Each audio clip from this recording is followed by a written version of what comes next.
Останнім часом в Росії відбувається уже демонстрація незадоволення крупним бізнесом затягнутою кривавою авантюрою Путіна.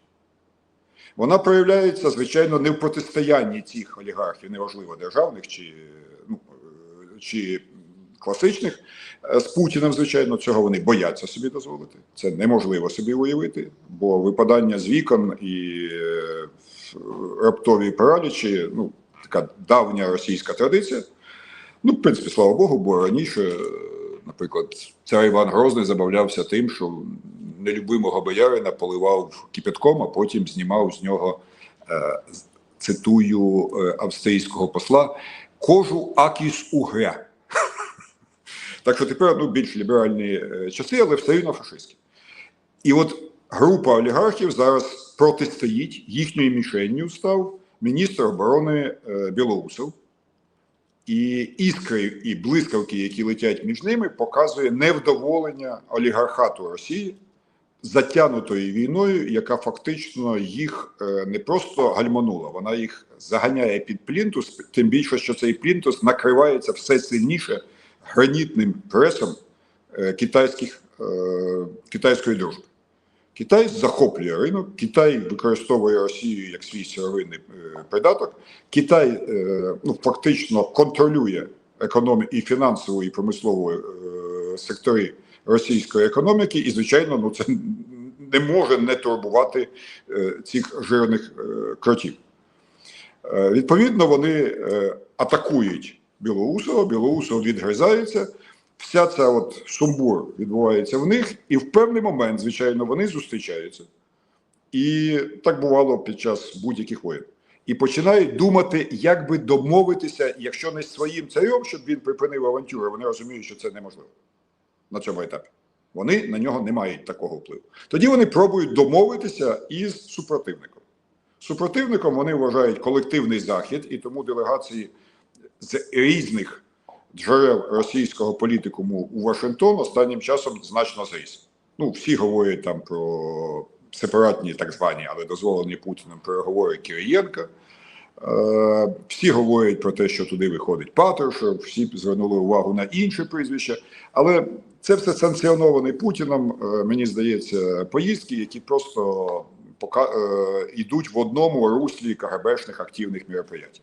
А от незадоволення олігархів виливається в одне. А можна якось відновити інвестиції з США? Бо без американського капіталу вони задихаються.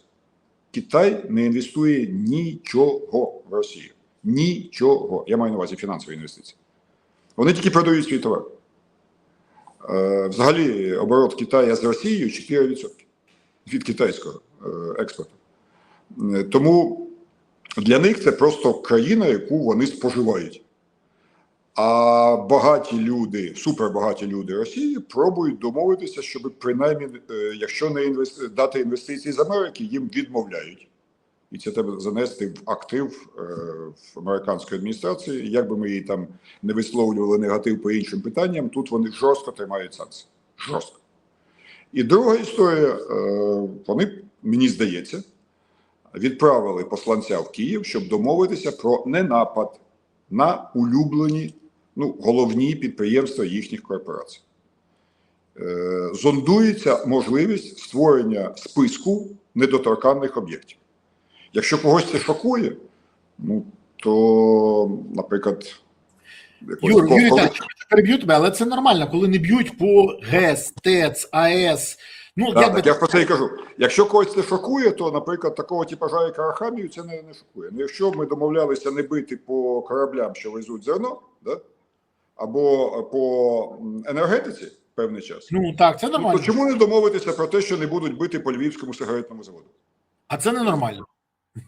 А він вважає, що нормально. Це тобі треба ГЕС. А їм потрібен сигаретний завод. Ні, ГЕС потрібен Україні.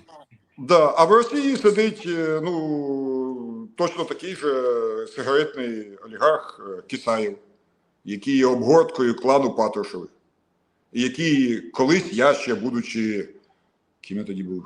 вже генпрокурором. Генпрокурором забирав вплив на український продаж тютюну імені Бориса Кауфмана. Тедес? Ми примусили його вивести звідти всіх російських власників.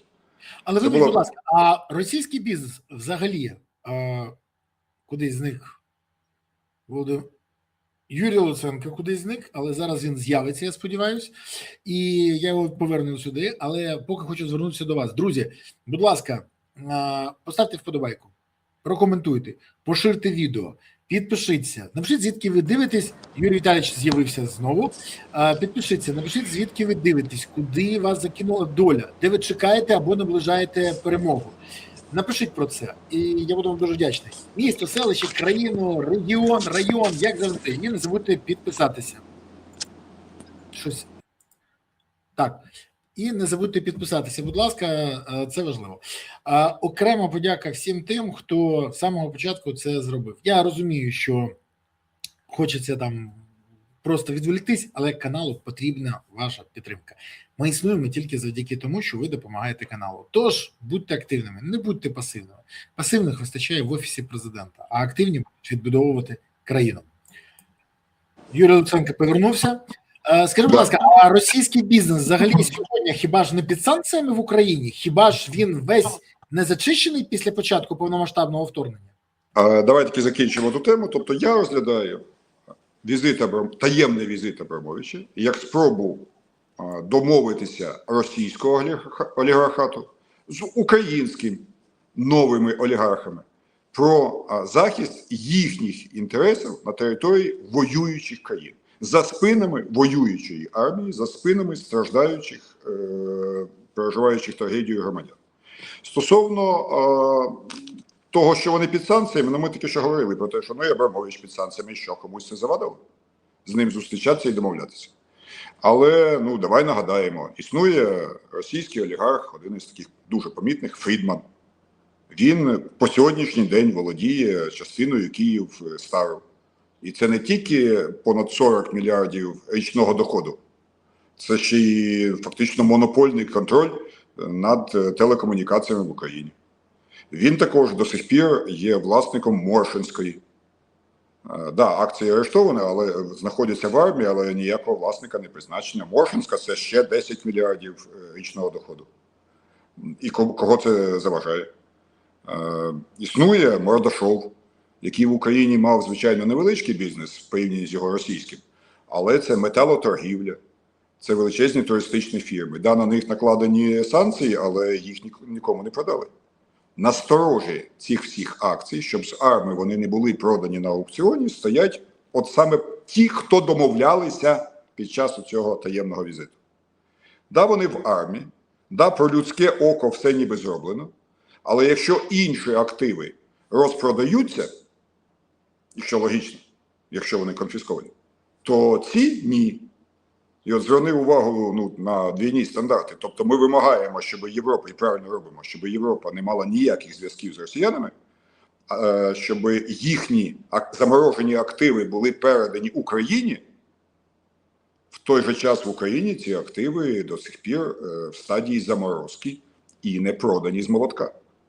І от Зеленський їде в Лондон, куди його запрошують. Напевно, для глобальних розмов, але питанням номер 1 цієї зустрічі, першим питанням, не по важливості, а по началу, було питання, а що це було?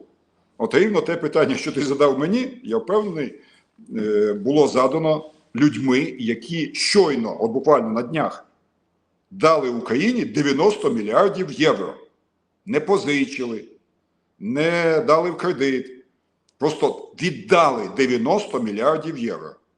І вони вправі моральному спитати, шановний президенте України, а що це було за сепаратні таємні переговори з представником Путіна, з Абрамовичем, який, власне, зробив в свій час Путіна?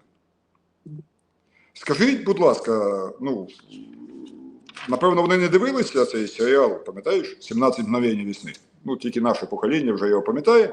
Вже всі пам'ятають, 17 мгновень весни і Штірліц, який ніколи ще не був. Про Штірліца. Так от фабула всього цього непоганого, скажімо так, роману, написаного по завданню КГБ, полягала у секретних переговорах американської і німецько-фашистських представників в останні місяці війни. Цей сюжет мав під собою історичне підґрунтя. Дійсно, в 45-му році, вже буквально перед кінцем війни, в Берні, представник американської розвідки пан Даллас, тоді ще ЦРУ не було, ще була інша розвідка, але від того нічого не мінялося, і генерал СС Волф зустрічалися і вели переговори. Вони, звичайно, казали, що це були переговори про капітуляцію німецького угрупування в Італії, але, в принципі, в романі Штірліц, а в житті інші представники радянської розвідки доповіли Сталіну, що, в принципі, йдеться про сепаратний мир.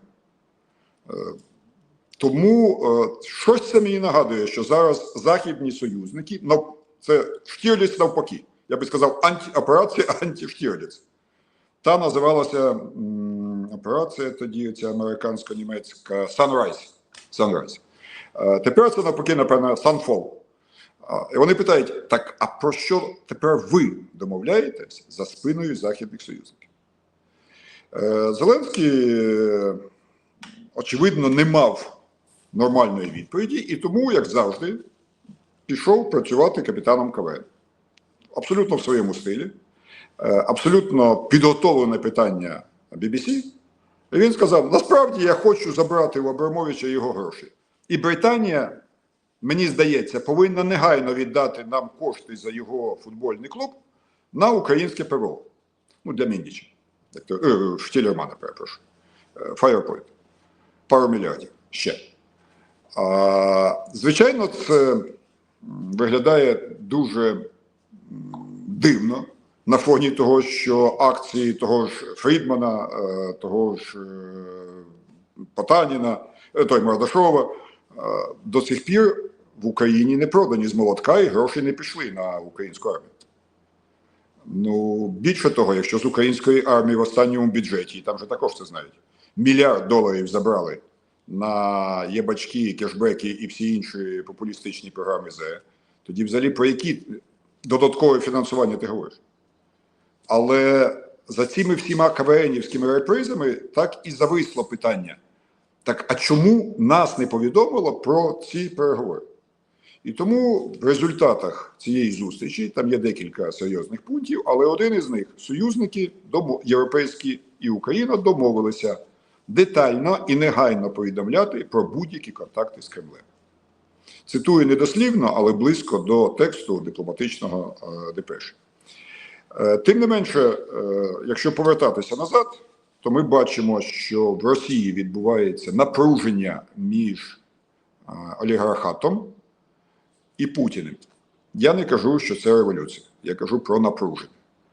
Воно вилилося останній час в те, що Сурков, якщо ви пам'ятаєте, то це один із самих розумних ворогів України, автор ідеї Новоросії, який не підтримував СВО не тому, що за Україну, а тому, що вважав, що вона провалиться, був відлучений від влади, йшлося навіть про його домашній арешт. В кінці минулого року він з'явився знову в інформпросторі, написав декілька підлабузницьких імперіалістичних статей про роль Путіна як творця історії, не помогло. І тоді, зараз, в ході російської передвиборчої кампанії, звичайно, всі їхні вибори – це умовне явище, але тим не менше якісь елементи виборів є, він створив нову партію, для українського уха дуже знайома політтехнологічна назва «Нові люди», яка відразу зайняла друге місце в рейтингах по всій Росії. Ну, як ви розумієте, перше місце просто недоторканне, воно тільки для партії, яка підтримує Путіна. А от те, що зі старту проєкт Суркова зайняв друге місце з понад 10% і продовжує наростатися, і по всіх містах лідери громадської думки фашистської Росії це підтримують, це серйозний дзвіночок для Путіна про те, що і промисловики, і політики почали готуватися до транзиту влади. і кожен з них вже займає свої позиції. Промисловики почали переговори з Заходом і з Росією. Да, вони санкціоновані Путіним, він вважає, що вони підконтрольні йому, але тим не менше це вже факт. І політиці з'являється нова політична сила, да, підконтрольна, да, Путін її може легко придушити, він вважає, що це не страшно, але фактом є те, що і тут вже є альтернатива. Отже, Росія на цей момент демонструє уже не моноліт, як там, один фюрер, одна держава, одна нація. Він уже демонструє, що він все ще фюрер, але ніжки його трусяться. Він уже крикнуть «Ура!» не здатен. А 24 мільярда доларів, які він влив в програму продовження свого життя до 120 років, і очолив цей фонд не хтось, бо ніяким лікарям в Росії довіряти не можна, це ще товариш Сталін вияснив, а його дочка. Це все знаки того, що Путін впадає в старечий маразм і стає все більш одиноким навіть внутрі російської сцени. Його посилена охорона, його постійне перебування під небаченою охороною. Це не від Заходу, це від свого власного оточення. Він прекрасно розуміє, що коли він захопив Крим, він був героєм фашистської Росії. А зараз він лузер все ще фашистської Росії. І він знає, що російський народ робить із своїми правителями-лузерами. Він просто їх розриває на шматки і попіл Росії пострілами з гармати. Або варіант винести з мавзолею, або викопати з могили, кудись перенести. Яка різниця? Смисл в тому, що він все чудово розуміє. І нам треба цим, звичайно, користатися. При всьому цьому відбулася ще одна подія. Зеленський був в Естонії, і після зустрічі там з лідерами країн Північної Європи, а також країн Балтії, спілкуванням зі Стубом, з'являється заява самого Стуба, очільника Фінляндії, що він відмовляється бути перемовником від України з Росії і від Європи, хоча раніше його бачили саме таким всі європейські лідери. Більше того, він зразу перекинув, сказав, що ні, повинен бути перемовник інший, або Франція, або Німеччина, або Британія, але не я. Чому так сталося? Що ж таке міг сказати Зеленський, що Стуб відмовився бути перемовником? Да, тут ти правий, це, напевно, все-таки головна подія цієї лондонської зустрічі Європейської четвірки Зеленського, в тому, що вони прийняли публічне рішення про формат завершення війни. Цей формат завершення війни співпадає з форматом, який декларує Україна.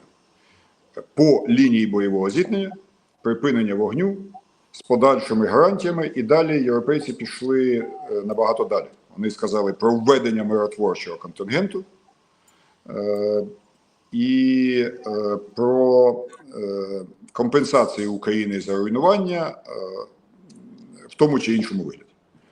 Це серйозна заява, і, звичайно, далі обговорювалося, хто міг би представляти Європу за столом переговорів. Тут невелика, нелірична відступ. Справа в тому, що у всій цій війні, ми про це багато разів з тобою говорили, треба розуміти, що насправді це яскравий, на жаль, на нашій шкурі прояв відновлення двополярного світу. В 91-му році рухнув Радянський Союз, двополярний світ США і СРСР був знищений. США було монополістом, гегемоном в усіх питаннях, на всьому всій земній кулі. В принципі, от я в історії не можу згадати ні одної такої ситуації, коли одна країна, хай навіть найбільша, провела усією земною кулею. І, відповідно, Китай наростав, він фактично догнав по економічній могутності і доганяє по військовій могутності США. Путін виступив тим, хто своїми руками виконав брудну роботу і зруйнував мир зафіксований в 1945 році. Всі правила того поствоєнного світу були зруйновані повністю, і всі інституції. Відповідно, ця війна добивається встановлення нових правил. США і Китай війшли в епоху протистояння, а Путін намагається вскочити третім у цю кампанію. Героїчний спротив і народу, і ЗСУ показав, що це вже неможливо, що це все імперське марення вже в далекому минулому. Путіну зараз би ще втримати ту Росію, яку він має, а не мріяти про місце в глобальній трійці. Глобальна буде двійка – США і Китай. Так от є два підходи до того, як США має протистояти Китаю. Один із них сповідує нинішня адміністрація. Вони вважають, що треба задобрити Росію, перетягнути її на свою сторону. Звідти вонючий дух Анкоріджа, тобто ціною України, зробити приємно Путіну, почати з ним торгувати, перетягнувши його на протистояння з Китаєм. Отака химерна лінія проводиться нинішньою адміністрацією і тими ідеологами геополітики, які за ними стоять. Внутрі Америки і майже у всій Британії, і майже у всій Європі є інша лінія. Покінчити з Росією, тим самим підірвавши можливості Китаю. І от саме ця лінія була нам продемонстрована в заяві про формат закінчення війни ЄС плюс Україна. Насправді саме ця лінія перемогла, і це є абсолютно не протилежною, а не такою, як пропонує Трамп у Анкориджі. Тепер питання, чому це зараз відбулося? І чи вважається, що після цього європейці сядуть за стіл переговорів? Ні, вони не хочуть сідати за стіл переговорів. Тільки Макрон туди хоче. У Макрона закінчується президентський термін. Він це прекрасно знає. Але він, як і всі великі французькі президенти, а він все ж таки помітний французький президент, з часів Де-Голля вони всі мають світовою величчю Франції. От йому дуже хочеться, якщо не у Франції, то принаймні в Європі, зробити щось таке героїчне. І він хоче представляти Європу. Але більш ніхто цього не хоче, бо Франція, скажімо так, багато разів демонструвала особисто, вірніше не Франція, Макрон демонстрував особисті егоїстичні інтереси, не проговорені з партнерами по ЄС. Стармер не може, бо в нього питання, чи довго він ще буде прем'єр-міністром, там величезний бунт на кораблі його партії. У Мерца ситуація трошки краща, але в нього в партії також дуже нестійко, рейтинг його як канцлера, на мій превеликий жаль. Мені він видається якраз найбільш тверезим і сильним лідером Європи. Але німці так не думають. Його рейтинг один з найменших за післявоєнні часи. Відповідно, Стуб, як саме розумна людина, та ще яка вміє грати в гольф з Трампом, міг би бути альтернативою. Тут до нього, тобто і всі, крім Макрона, погодилися, що Стуб холоднокровний, розумний, достатньо діловий і, головне, з контактами з Трампом, з вмінням переконати Трампа, міг би бути представником Європи за столом.